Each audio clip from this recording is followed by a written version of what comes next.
What gets you invested in a story? For me, it's a great villain. But this answer begs another question. What makes a great villain?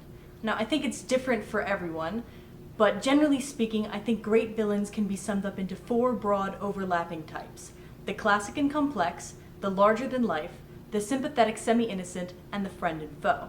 Now, since these are terms I basically made up, let me explain what I mean, and then I'll give some examples of each.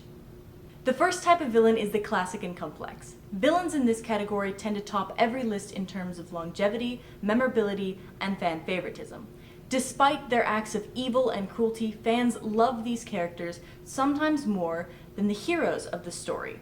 They're going to have intricate, mysterious, and often tragic backstories that enrich their persona, but aren't designed to evoke total sympathy.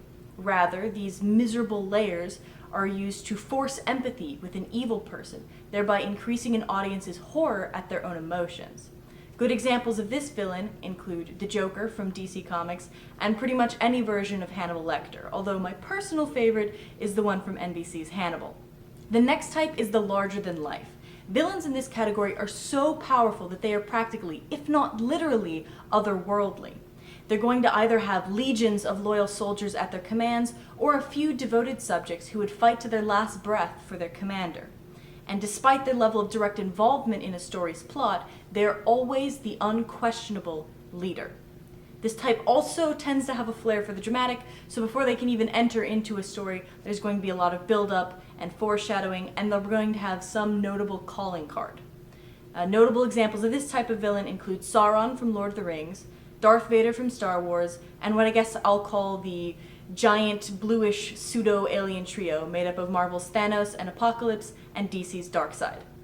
The third type is the sympathetic semi-innocent. Villains in this category are particularly interesting because they didn't end up in the role of villain voluntarily. They have some external force acting upon them that influences their decisions, whether it's a supernatural curse or the peril of a loved one, or just good old-fashioned brainwashing.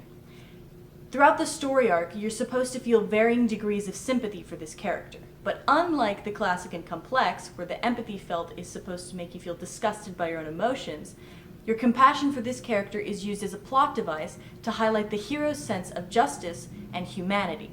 Good examples of this include the Winter Soldier from the Marvel Universe and J.R.R. Tolkien's Gollum. The final type is the friend and foe. This is my favorite type of villain because I believe they create the most interesting storylines and the most compelling hero-villain dynamic. Now, the goals of this villain aren't objectively evil or totally morally bankrupt. You may even find yourself agreeing with them from time to time. Often the only thing that places them into the category of villain, or maybe anti-hero, is the methods they choose to employ. This character is the embodiment of the phrase, "the ends always justify the means." But the single most unique quality of this villain is their relationship to the story's hero. These enemies are or were emotionally close to each other, and they invariably want the same thing, but due to the villain's brash philosophy, they can never fight on the same side. And the only example I'm going to give for this is the character that in my mind created the type, Marvel's Magneto. A story needs conflict for it to be interesting, and when that conflict is personified, I think it elevates the story to an entirely new level. That's why we as fans and audience members love and hold on to villains so much, because they are really the driving force of the plot. I know that there's more villains for each of the types I've outlined, and I'd be very curious to know, so let me know in the comments what your favorite villains are in each of the categories. And if there's anything you want me to do a video on in the future, let me know in the comments or reach out to us on Twitter @MyNerdNest. All of the relevant links will be in the description. Thank you so much for watching.